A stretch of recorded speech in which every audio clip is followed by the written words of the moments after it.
Shalom, selamat malam Bapak Ibu Saudara yang terkasih dimanapun Saudara berada bersama-sama malam hari ini.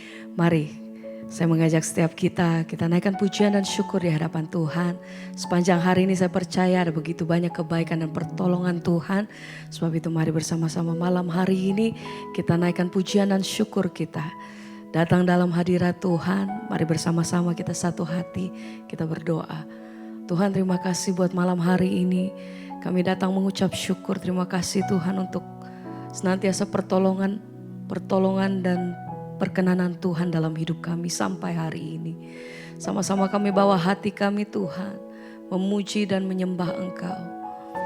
Ini setiap keberadaan kami malam hari ini. Kami mau bawa setiap rasa syukur kami. Terima kasih Tuhan, Kau sungguh baik, Kau sangat baik. Segala pujian dan hormat syukur kami bagi Engkau, Allah yang hidup, kudus, haleluya. Terima kasih Tuhan. Ini pujian hati kami. Engkau layak, Engkau layak terima hormat kami. Haleluya. Malam hari ini kami sama-sama mau menikmati kasih Tuhan. Kami datang dalam hadirat-Mu Bapa, sembah puji, haleluya.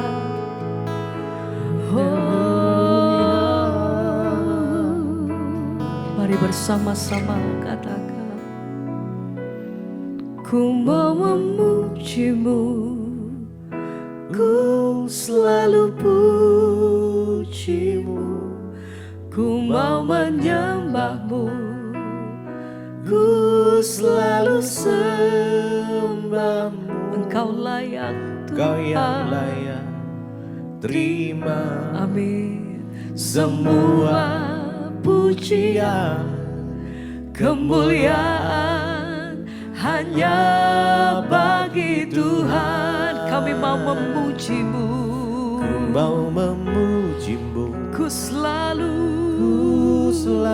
puji. kami datang menyembah-Mu Ku Tuhan. mau menyembah-Mu, Ku selalu ku Tuhan, selalu sembah-Mu. sebab Engkau yang layak, Kau yang layak terima segala pujian dan semua hormat kami pujian. Tuhan. Kemuliaan hanya bagi Tuhan. Kami mau memuji-Mu, ku mau memuji-Mu, ku selalu puji-Mu, ku mau menyembah-Mu, ku selalu sembah-Mu. Kau yang layak terima semua pujian, kemuliaan hanya bagi Tuhan. Mari angkat hatimu, nyatakan, ku mau memuji-Mu, ku selalu puji-Mu. Mau menyembah, Segenap hati kami datang menyembah-Mu Tuhan, sebab Kau layak, Kau yang layak Bapa. terima semua pujian, kemuliaan hanya bagi Tuhan. Mari hanya bagi-Mu, Memuji-Mu, kami mau memuji-Mu, ku selalu ku puji-Mu, mau sembah menyembah-Mu, ku selalu sembah-Mu. Engkau layak Kau terima yang pengagungan, Engkau terima layak semua Tuhan. pujian, Amin. kemuliaan hanya bagi Tuhan. Kami mau memuji-Mu, ku mau memuji-Mu, ku selalu puji menyembahmu, ku selalu sembahmu. Kau yang layak terima semua pujian, kemuliaan hanya bagi Tuhan.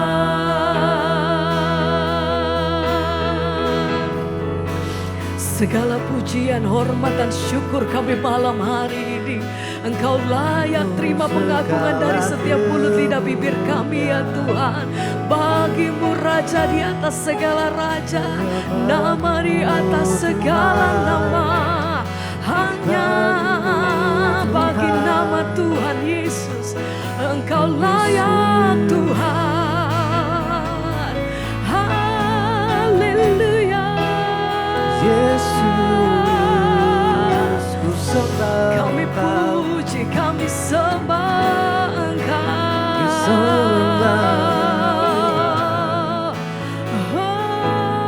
Aku mau memujimu, ku selalu pujimu, ku mau menyembahmu, ku selalu sembahmu.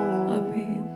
Kau yang layak terima semua pujian, kemuliaan Amin Tuhan. hanya bagi Tuhan. Kami memuji Mau kebesaran-Mu. memujimu, ku selalu pujimu, Kau ku layak mau menyembahmu, Tuhan.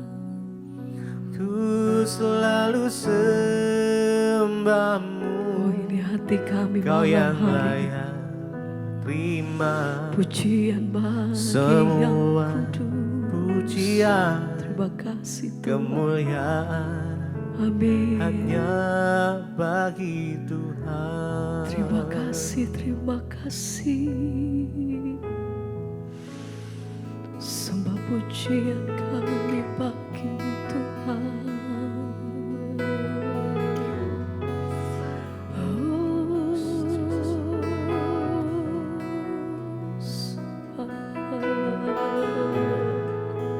Dan segala kemuliaan, keagungan, kejayaan, segala pujian dan hormat hanya bagi nama-Mu Tuhan.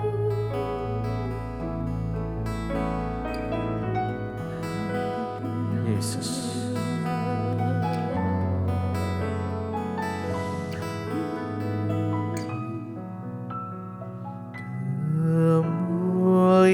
Kemuliaan Bapa Allah Maha Kuasa, beri pujian dan hormat selamanya.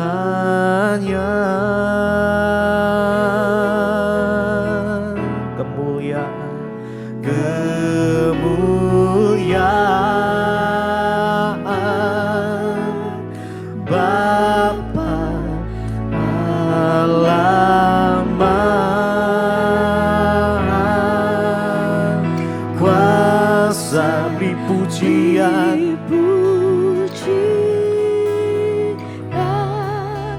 dan hormat selamanya. Mari sembah Tuhan. Kemuliaan,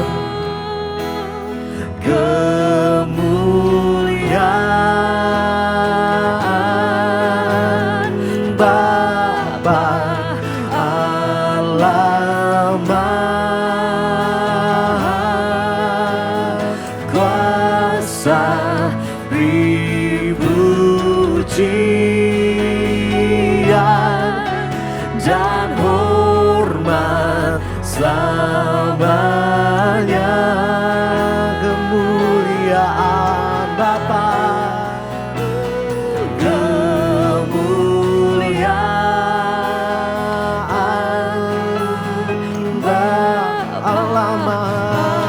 kuasa. Yes, Jesus. Kau ditinggikan Tuhan. Dipujian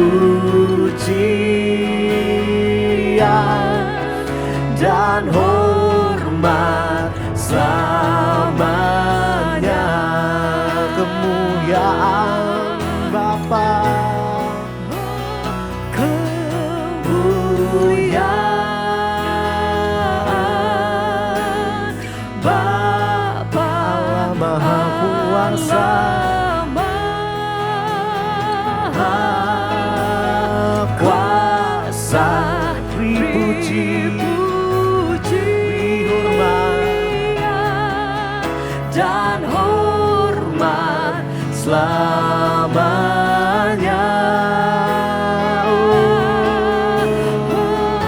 Kemuliaan, kemuliaan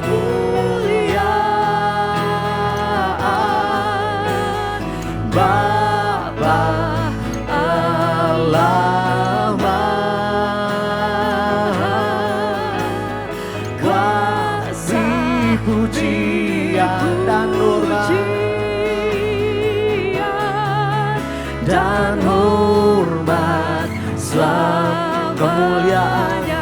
Kemuliaan hanya bagimu ya Tuhan. Kemuliaan Bapa Allah Maha Kuasa.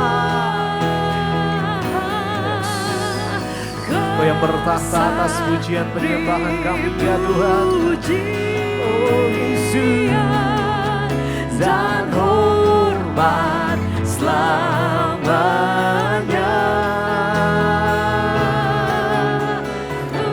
Kemuliaan, kemuliaan Bapa Allah Maha Kuasa, dipujian dan hormat selamanya.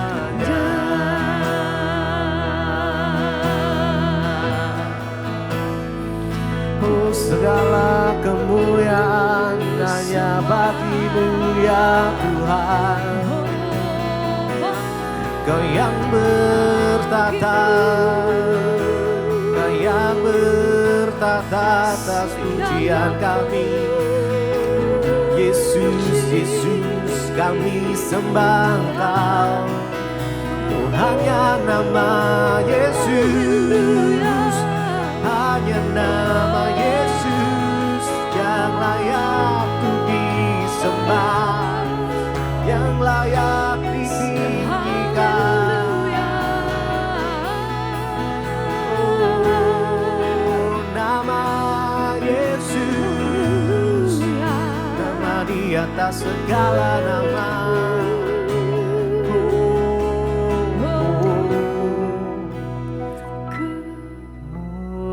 Kemuliaan Bapa Allah Maha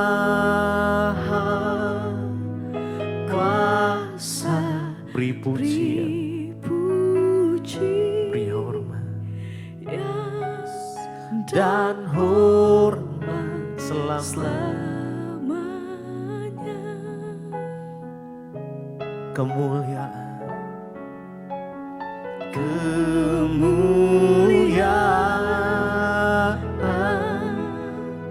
Bapa Allah Maha Kuasa, Maha Kuasa, beri pujian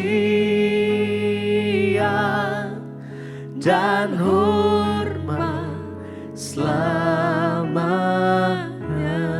Kemuliaan, kemuliaan, kemuliaan. Mari sembah Tuhan lebih lagi. Yes, naikkan pujian penyembahan. Yesus. Beri pujian dan hormat selamanya.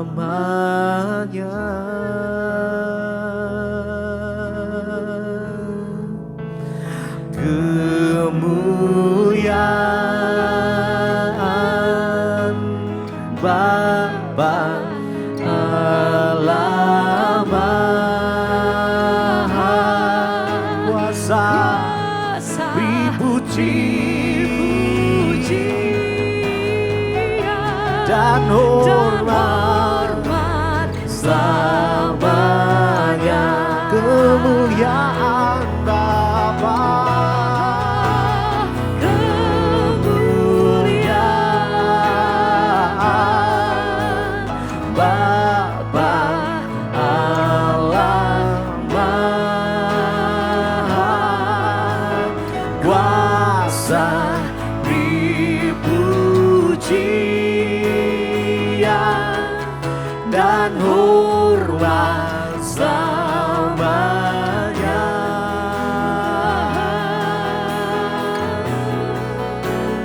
Kemuliaan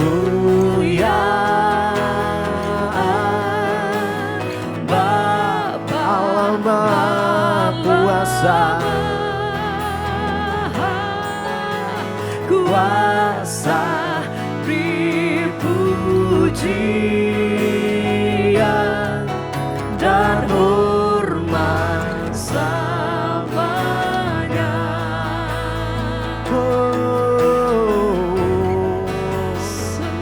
Segala puji, segala hormat hanya bagi nama Yesus. Kau ditinggikan, diagungkan, Kau disembah ya Tuhan. Segala pujian syukur bagi nama-Mu. Segala pujian dan syukur hanya bagi-Mu Tuhan. Segala pujian syukur bagi-Mu. Kau hadir dalam hidupku. Kini ku datang sujud di hadapan-Mu, memuji-Mu, menyembah-Mu. Yesus, ku menyembah-Mu. Segala puji, segala pujian syukur bagi-Mu. Kau hadir dalam hidupku. Kini ku datang sujud di hadapan-Mu, memuji-Mu, menyembah-Mu. Yesus, ku menyembah-Mu. Mari lebih lagi segala pujian, syukur bagi-Mu. Kau hadir dalam hidup. Makasih Tuhan. Kini ku datang sujud di hadapan-Mu, memuji-Mu, menyembah-Mu. Yesus, ku menyembah-Mu. Segala pujian syukur bagi-Mu. Engkau hadir dalam hidupku. Makasih.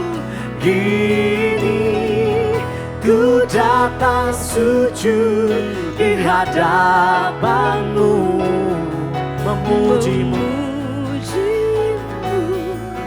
menyembah-Mu. Yesus, Yesus, ku menyembahmu.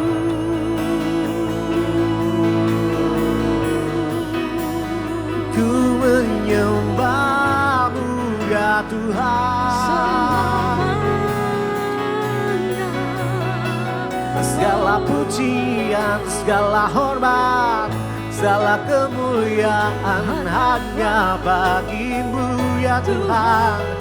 Yesus, Yesus, Kau yang layak terima pujian kami, Kau yang layak terima penyembahan. Oh Yesus Tuhan. Segala pujian syukur bagimu.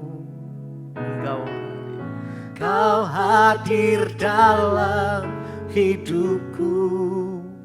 Kini ku datang sujud di hadapanmu, memujimu, menyembahmu, Yesus, ku menyembahmu.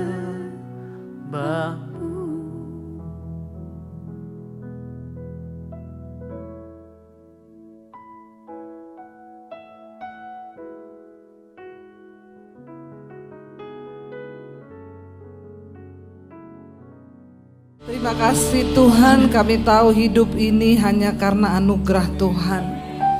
Kami bisa bernafas, kami bisa melakukan segala hal di hidup kami. Itu hanya karena anugerah-Mu Bapa.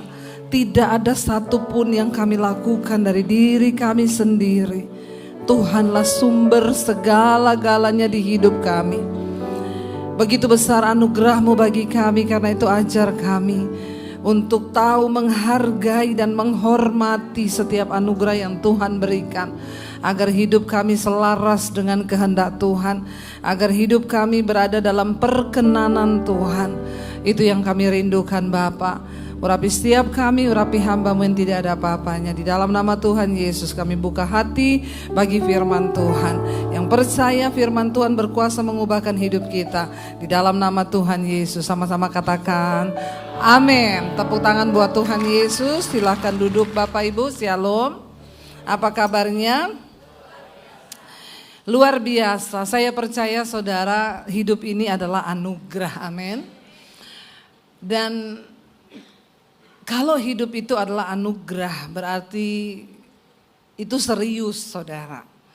Tapi sayang banyak orang yang tidak serius dengan hidupnya, sekalipun kelihatannya dia Kristen, dia ke gereja. Tapi masih banyak orang yang tidak serius, benar-benar mempergunakan hidup itu sesuai dengan apa yang Tuhan mau.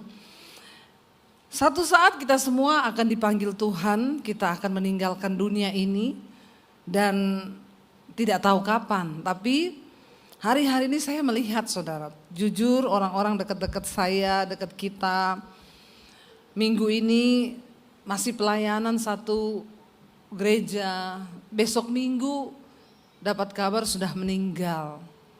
Enggak ada sakit, enggak ada apa. Dan yang namanya dipanggil Tuhan meninggal itu enggak pernah lihat umur loh. Sekarang malah banyak anak-anak muda yang sudah berpulang ya. Saya lihat sekarang banyak anak muda, bahkan kalau saudara lihat di media ya, sekarang anak-anak muda itu sudah kena gagal ginjal, sakit asam lambung. Kemarin saya lihat di Facebook ada seorang jemaat Mesbah Doa yang angkat anaknya meninggal masih muda saudara. Saya tanya, Bu umur berapa? 23 tahun. Meninggal kenapa? Asam lambung. Dari situ saya melihat saudara bahwa hidup ini ya tidak pernah ada yang tahu. Bahkan Alkitab berkata hidup ini singkat seperti bunga rumput, pagi ada, sore bisa tidak ada. Karena itu tidak penting bagi kita untuk tahu kapan kita dipanggil Tuhan. Yang terpenting adalah waktu kita mati jangan pernah ada penyesalan bahwa kita belum melakukan hidup memaknai kehidupan kita ini sesuai yang Tuhan mau. Menyesal itu kalau mau menyesal sekarang ini menyesal. Karena kalau sudah dipeti tidak lagi bisa menyesal, saudara. Nah, kita akan belajar dari satu tokoh dalam Alkitab. Orang yang sangat sukses, yang terkaya di Yerusalem. Alkitab berkata tidak ada yang sekaya dia. Dan dia adalah Salomo, saudara. Tetapi dalam kehidupannya ternyata dia pernah merenungkan tentang arti hidup itu apa dalam Tuhan. Dalam segala kesuksesannya yang dia cari, apa yang dia raih, ternyata dia merasa hampa. Ternyata gak ada apa-apanya dan dia sampai di satu titik, dia baru menemukan apa itu arti hidup.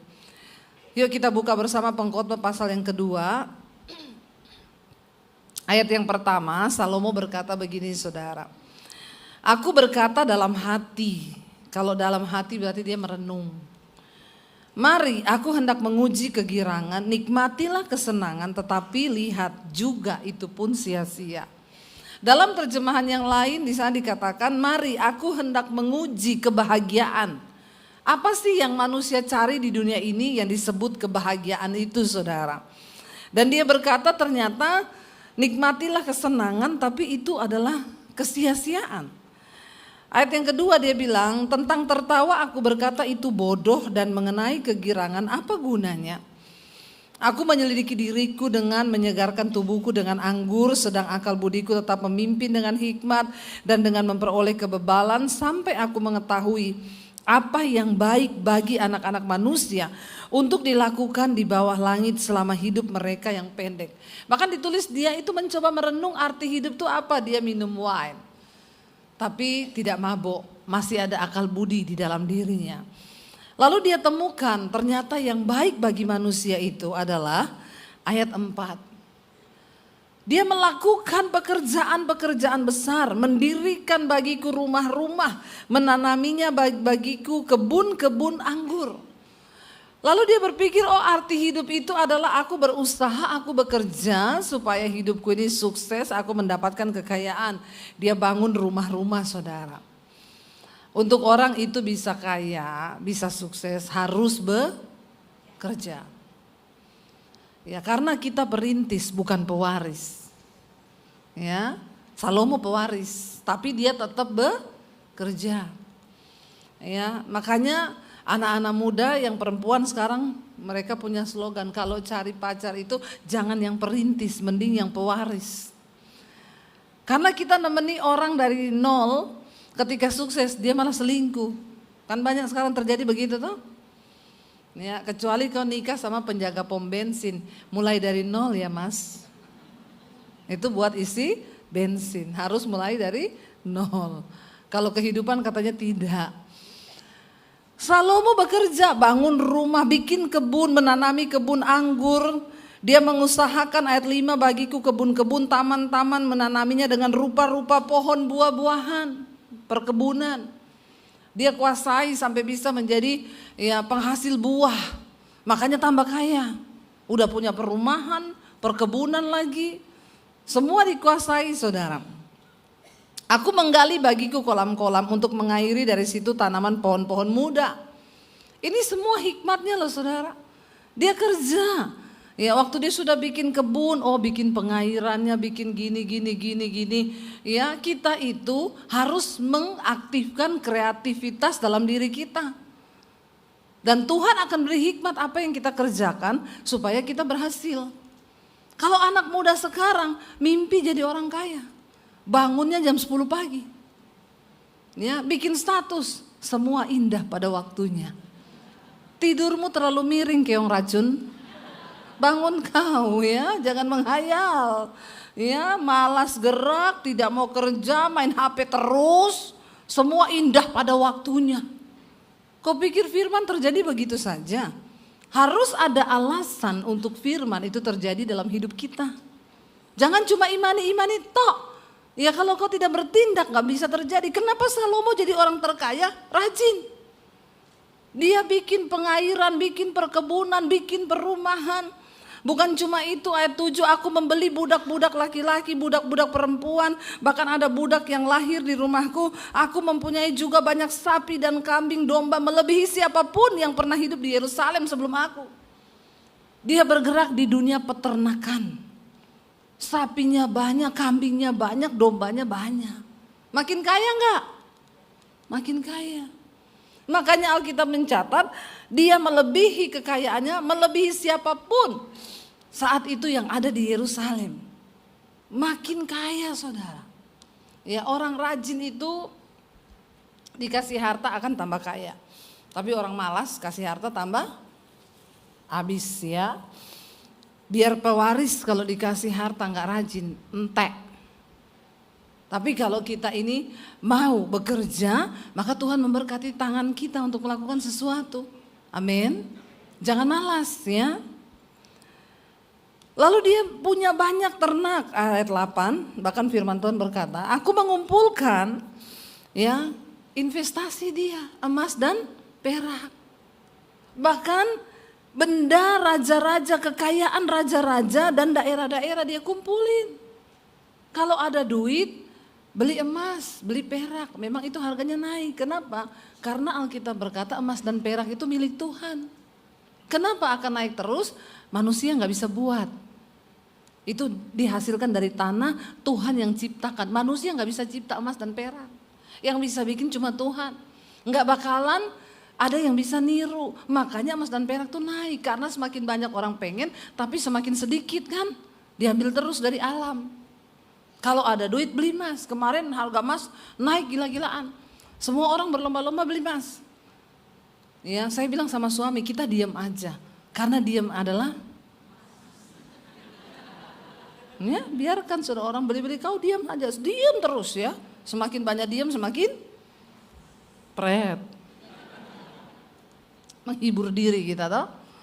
Tapi benar saudara, emas dan perak dia kumpulin. Dia simpen, ya dia tahu saudara itu investasi yang akan naik. Jangan main saham, jangan ini saudara ya menakutkan sekarang. Yang nyata-nyata aja, yang ada wujudnya. Ya saya dulu dari masih pas-pasan, saya nyicil tuh mas. Ya dari kalau ada uang 2 juta, kan sekarang banyak beli cicilan mas, bisa di Penggadean, bisa di mana ya. Daripada uang habis buat apa kan, kita harus berhikmat untuk masa depan kita. Jangan lupa menabur, tapi jangan lupa juga ada yang disisakan untuk menabung. Ya, jangan bilang nggak ada uang bu. Dulu saya 500.000 saya titip, 1 juta saya titip. Kan sedikit demi sedikit lama-lama menjadi bukit. Apalagi diam terus, wah makin emas banyak ya. Dia beli saudara, dia kumpulin juga emas perak. Dan dia katakan, bahkan aku mencari bagiku biduan-biduan dan biduanita, penyanyi-penyanyi. Orang kaya mah bebas. Kalau lagi galau, undang penyanyi datang ke istana, nyanyi buat dia. Undang Michael Jackson, Justin Bieber diundang, Katy Perry diundang. Kalau zaman itu sudah ada Inul, diundang Inul ngebor di istananya. Sekalian ngebor minyak toh, bisa keluar minyak bumi saudara ya. Dia undang semua karena dia punya uang, dia punya kekayaan. Bahkan dikatakan, dan yang menyenangkan anak manusia yakni banyak apa bapak-bapak? Gundik. Ya. Apa itu gundik ya? Salomo itu punya istri 300, gundiknya 700, total 1000. Ada di sini bapak-bapak yang seperti Salomo? Ya. Kalau kau enggak kaya jangan coba-coba punya istri 2 saja sudah mumet kepalamu. Karena 1 istri tuntutannya 1000. Kalau 1000 istri tuntutannya kali sendiri. Salomo ini orang kaya, istrinya aja 700 wanita loh. Ya, punya gundik dia, punya simpenan. Ani-ani no, simpenan yes. Viral sekarang itu ya. Ani-ani no, simpenan yes. Padahal podo wae itu yo. Ani-ani yo simpenan, yo peliharaan gundik. Ingat yang dipelihara itu hanya anjing atau kucing.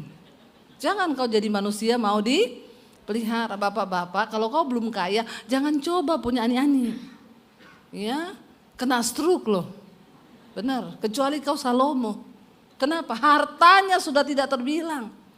Dia bisa kasih makan semua dan zaman itu memang masih boleh, dia raja. Ya, kalau sekarang enggak boleh. Ya, kenapa Alkitab larang? Untuk kesehatanmu. Mental dan jasmani dan rohani. Ya, punya istri satu saja sudah mumet, benar enggak Bapak-bapak? Bapak-bapak di sini tolong jawab saya. Punya istri satu mumet enggak? Waduh, ampuni mereka Tuhan. Semoga istrinya tidak dengar. Padahal saya cuma mengumpan ini.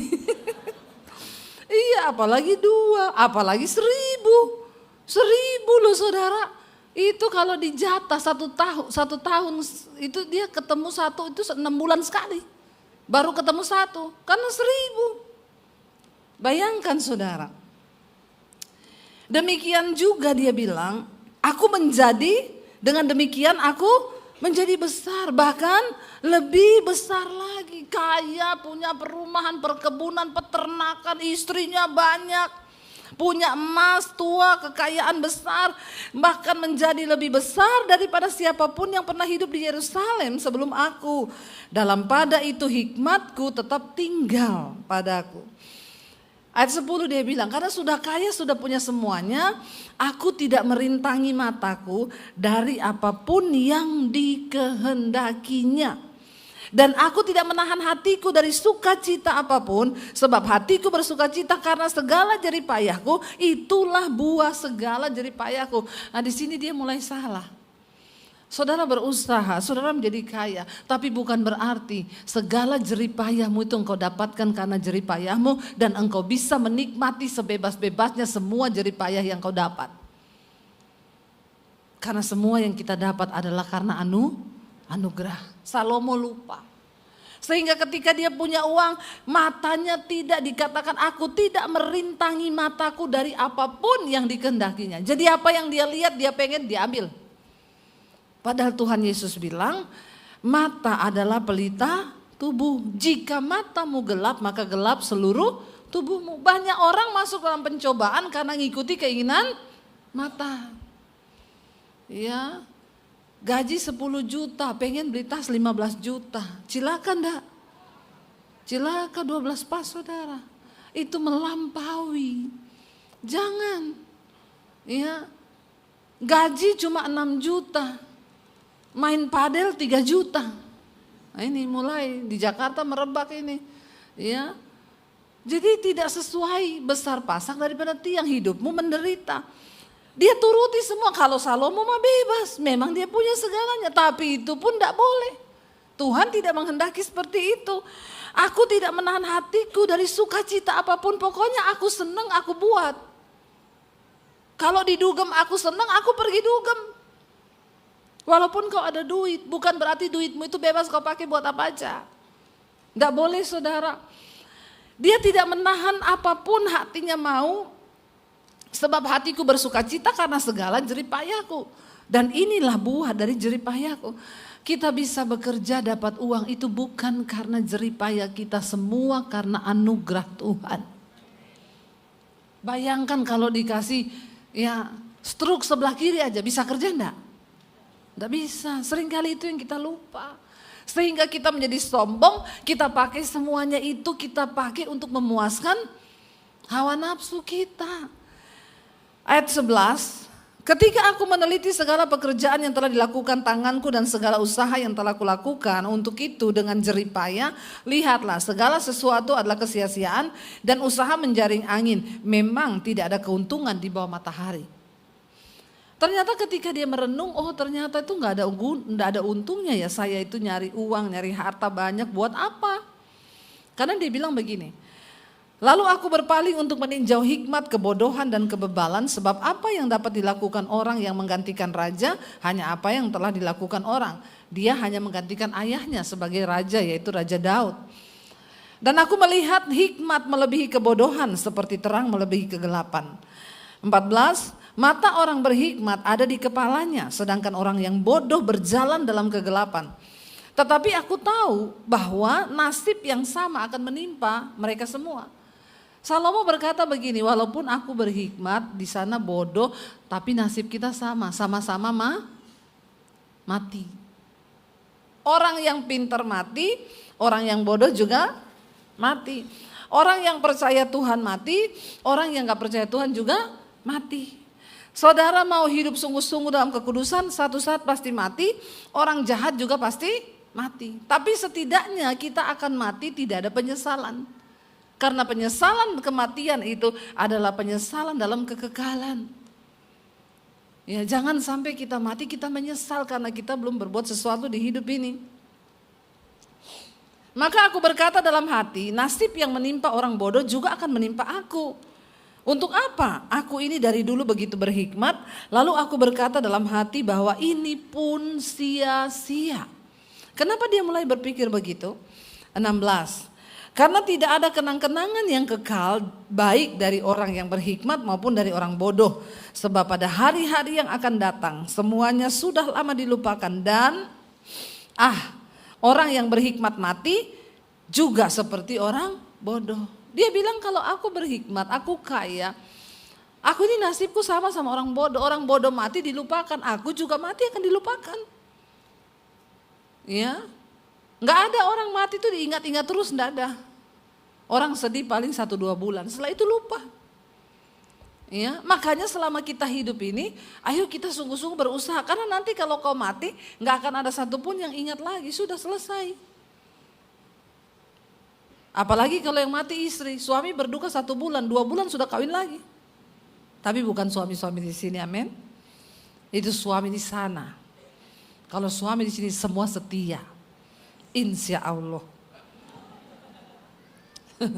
Ayat 17, baca bersama.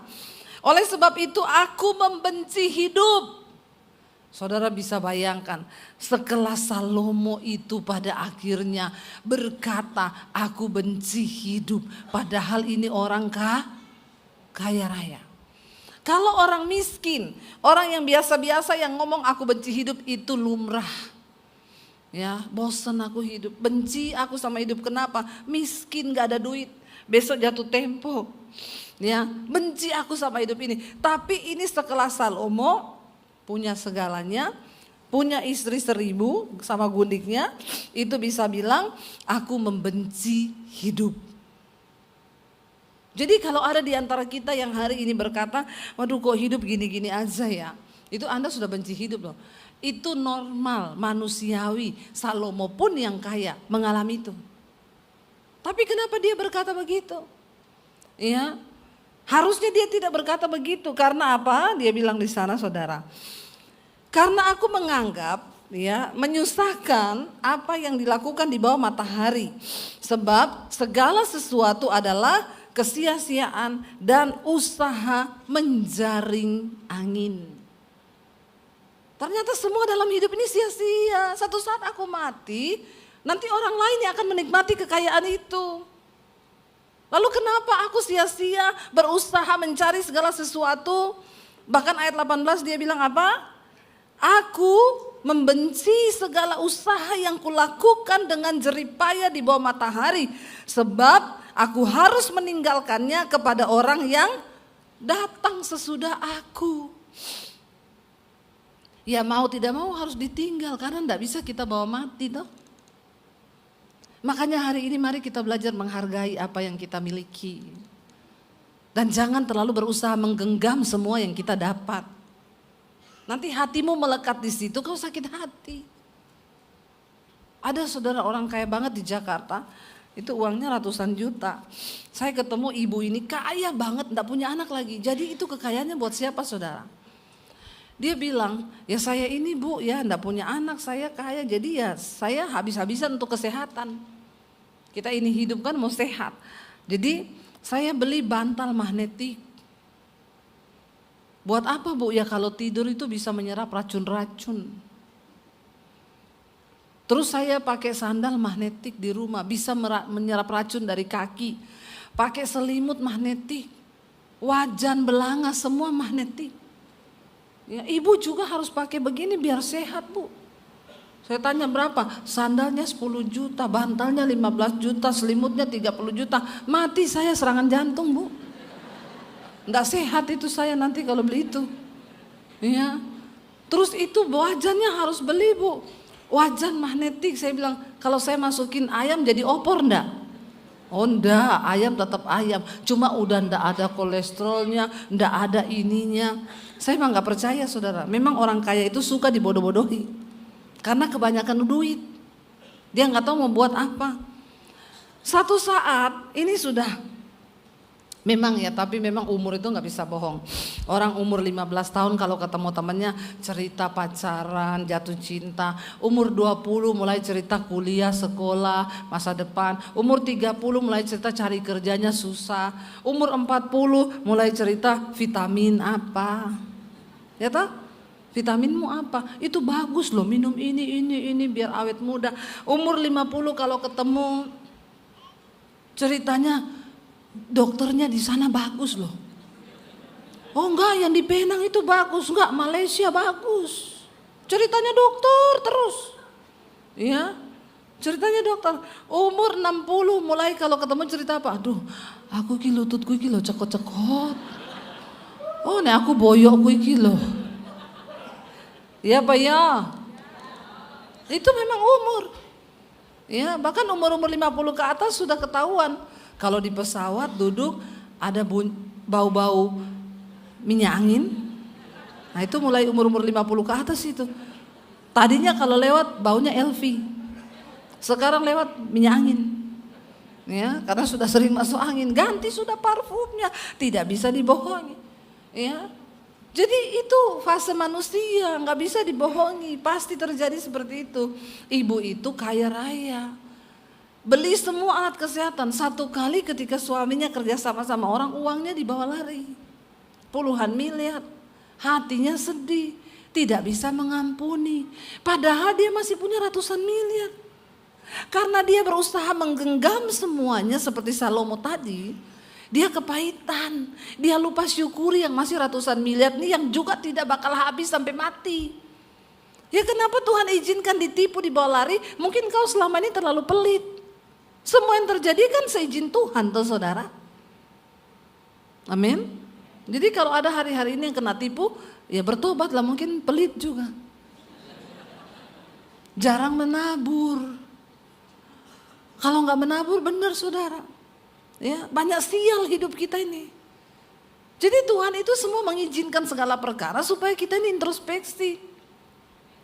Dia kepahitan dibawa orang 40M, mulai nggak bisa tidur. Padahal pakai bantal magnetik. Ternyata itu bantal nggak bisa menyedot, dia punya kekecewaan, sakit hati ini nggak bisa. Iya tetap sakit hati, mulai nggak bisa tidur, mulai drop, kurus, tiba-tiba dokter vonis kena cancer. Sakit kanker, kenapa? Orang kalau banyak kepahitan, kekecewaan, stres, hormon kortisol naik, maka darah mengental. Jantung kerja berat, ginjal kerja berat, rusak semua organ dalam, bahkan sel-sel buruk bisa tumbuh. Jangan sia-siakan hidupmu untuk meratapi kepahitan, kesedihan, dan engkau lupa mensyukuri apa yang ada. Makanya mulai maknai hidup kita dengan sesuai dengan arahan firman Tuhan. Salomo itu loh. Aku benci segala usaha yang kulakukan dengan jerih payah di bawah matahari, sebab aku harus meninggalkannya kepada orang yang datang sesudah aku. Lah maumu kau bawa mati itu hartamu semua? Hello saudara, harus siap melepaskan. Dan siapakah yang mengetahui apakah orang bodoh atau orang berhikmat? Meskipun demikian ia akan berkuasa atas segala usaha yang kulakukan di bawah matahari dengan jerih payah dan dengan mempergunakan hikmat, itu pun sia-sia. Bahkan dia jengkel juga nih, aku mati yang ambil hartaku ini orang bodoh, sia-sia banget aku kerja keras yang ambil hartaku orang bodoh. Itu kayak ada cerita suami istri, tiap hari kerja terus siang malam jualan di toko. Suaminya bilang, mah kita ini udah punya uang miliaran, sudah punya beberapa rumah, ayo toh kita liburan. Istrinya bilang, enggak, belum cukup ini, kerja dulu aja nanti sampai cukup. Istrinya nih kerja terus, satu kali lagi kerja istrinya mati kena serangan jantung. Suaminya bingung, akhirnya suaminya menikah dengan pembantu mereka yang namanya Inem. Begitu seminggu nikah, Inem bilang, "Kok kita liburan yuk ke Bali." Pergilah mereka ke Bali. Inem sambil berjemur di pantai di hotel, minum kelapa muda. Inem bilang, dulu Inem pikir Inem bekerja untuk nyonya. Ternyata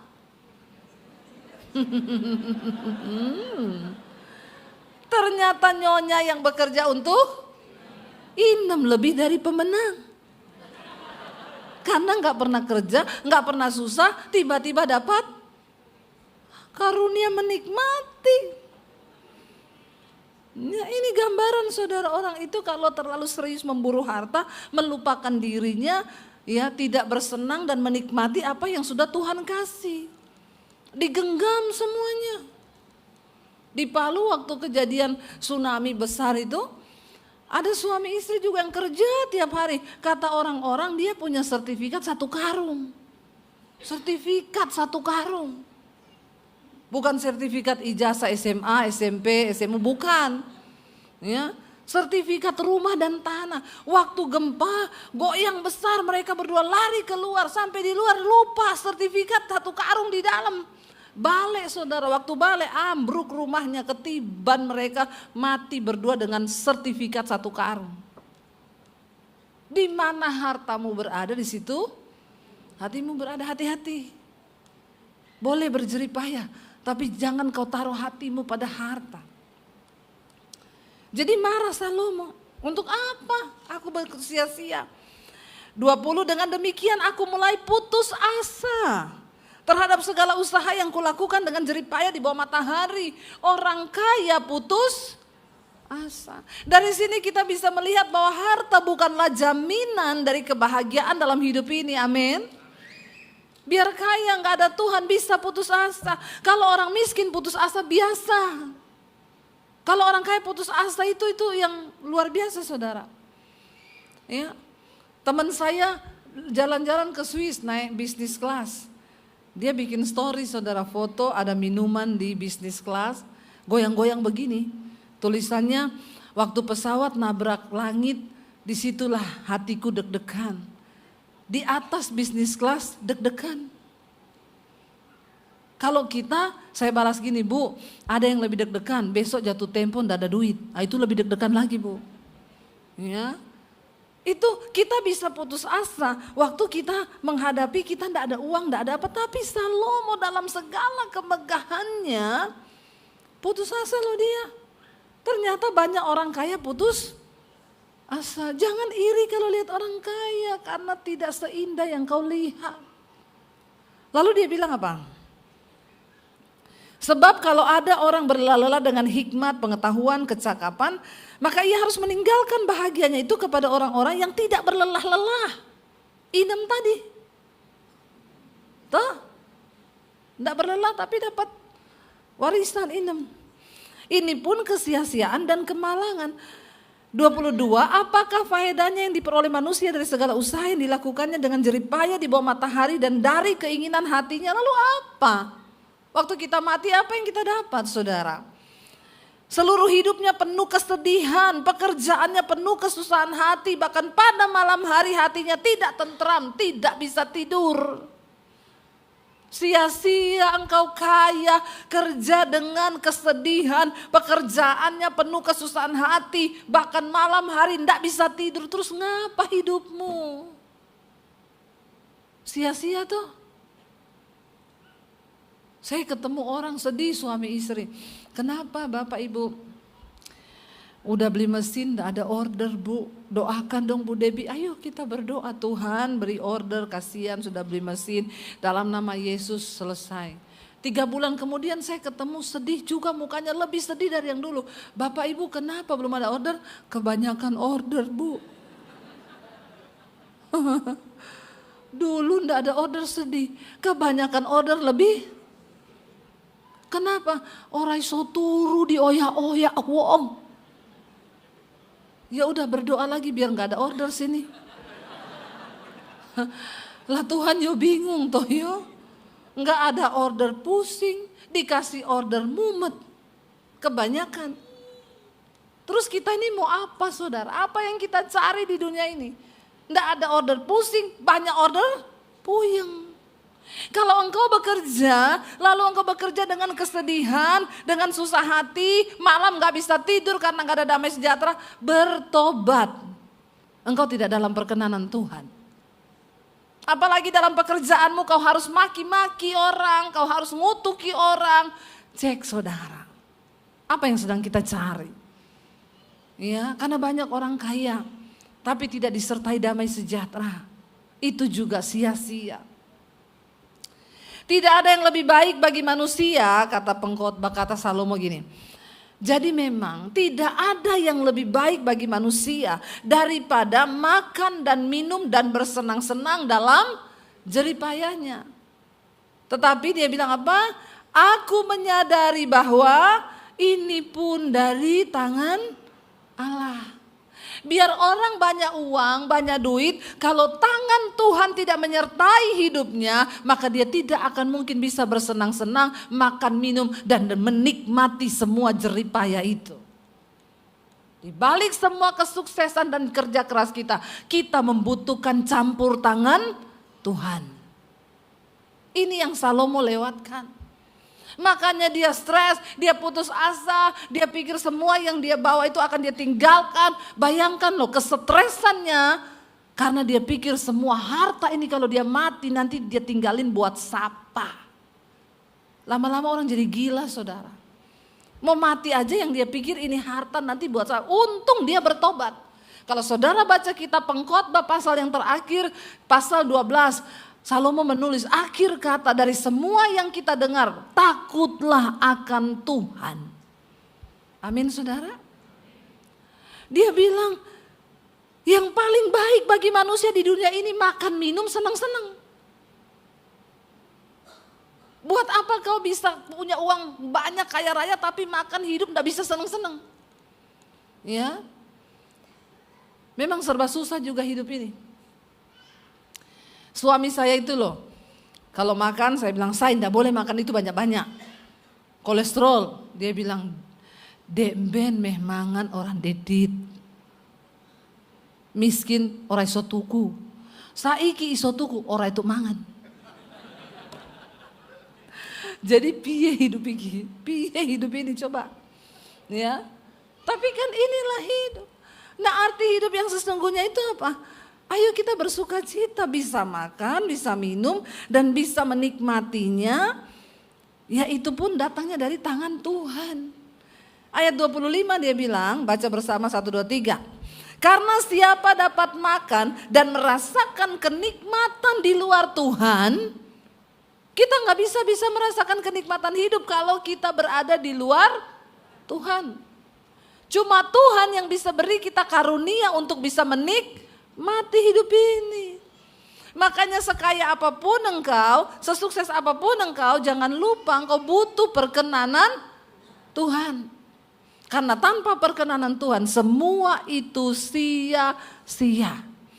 Banyak orang jadi kaya, tapi kekayaan itu akhirnya menghancurkan dia. Anaknya narkoba, istrinya selingkuh, suaminya selingkuh. Ini orang-orang yang tanpa ada tangan Tuhan dalam hidupnya.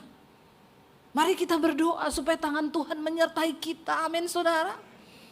Supaya kita diberkati tapi kita ingat dan dikasih berkat karunia untuk menikmati. Karena banyak orang gak bisa menikmati hidupnya.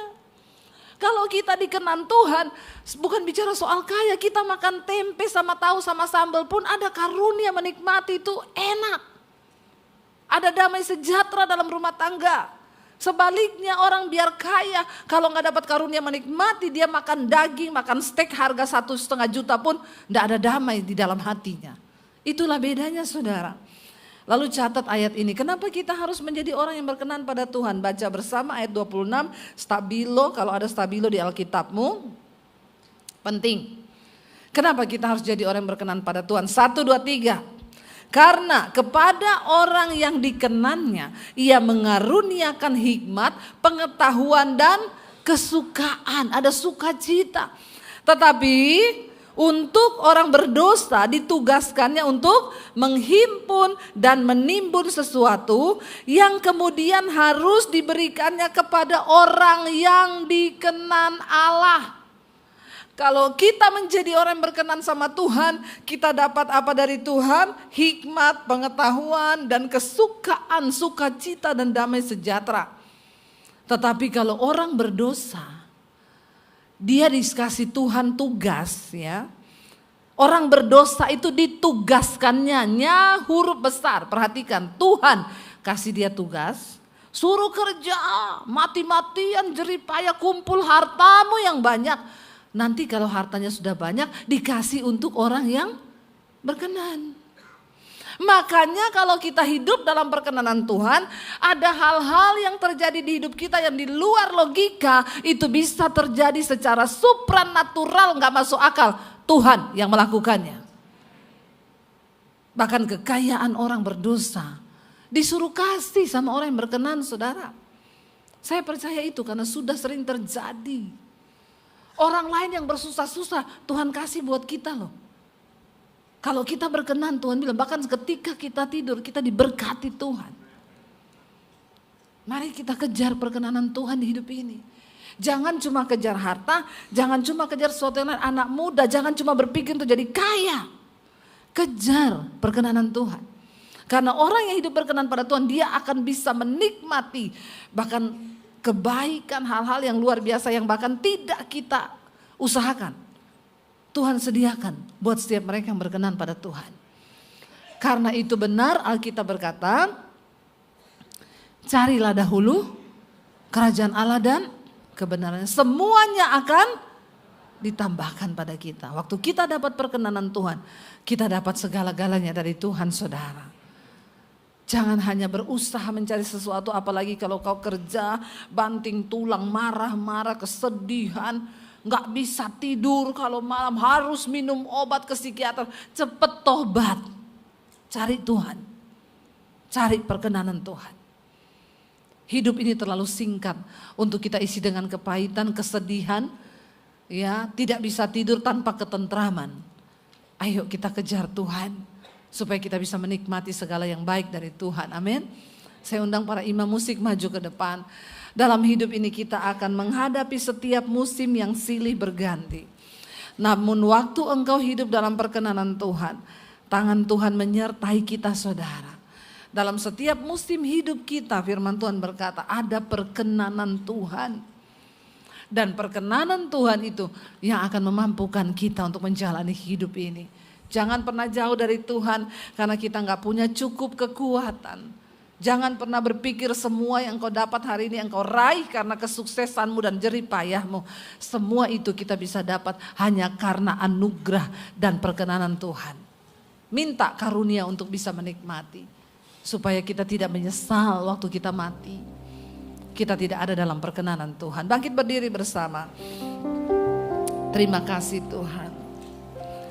Katakan bersama pujian ini di hadapan Tuhan. Engkau ada bersamaku di setiap musim hidup kami, Tuhan. Di setiap musim hidupku, kami tahu tidak pernah Engkau tinggalkan, Tuhan.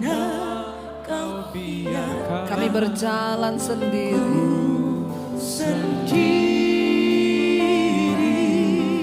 Kekuatan di dalam hidup kami, Tuhan. Kekuatan di jiwaku adalah bersamamu. Yes, amin Tuhan Yesus. Tak pernah ku ragukan kasih-Mu, katakan bersamamu Bapa, bersamamu Bapa.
pernah bisa berjalan sendiri tanpa Tuhan. Katakan, kami butuhkan perkenanan-Mu dalam hidup kami. Teguhkan kami dengan perkenanan-Mu dalam hidup ini Tuhan.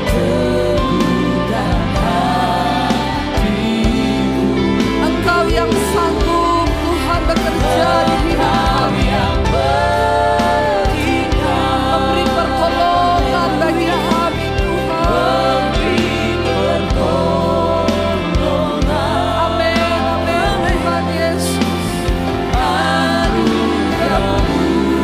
Besar melimpahkan. Lebih lagi saudara, angkat hati dan imanmu pada Tuhan. Katakan, kami mau membuka hati dan tangan kami untuk menerima berkat yang dari Tuhan. Diberkatilah engkau dalam kehidupanmu, diberkati rumah tanggamu, diberkati kesehatanmu, diberkati keuanganmu. Engkau akan menjadi berkat bagi banyak orang sehingga hidupmu menjadi tanda bagi kemuliaannya. Terimalah kiranya berkat dari Allah Bapa, cinta kasih Tuhan Yesus Kristus, penyertaan manis Allah Roh Kudus menyertai hidupmu mulai dari hari ini bahkan sampai kali yang kedua. Tuhan Yesus datang menjemput kita semua dan namamu tercatat di dalam kitab kehidupan. Dalam nama Tuhan Yesus yang percaya diberkati Tuhan, katakan bersama, amin, amin, amin. Tuhan Yesus memberkati.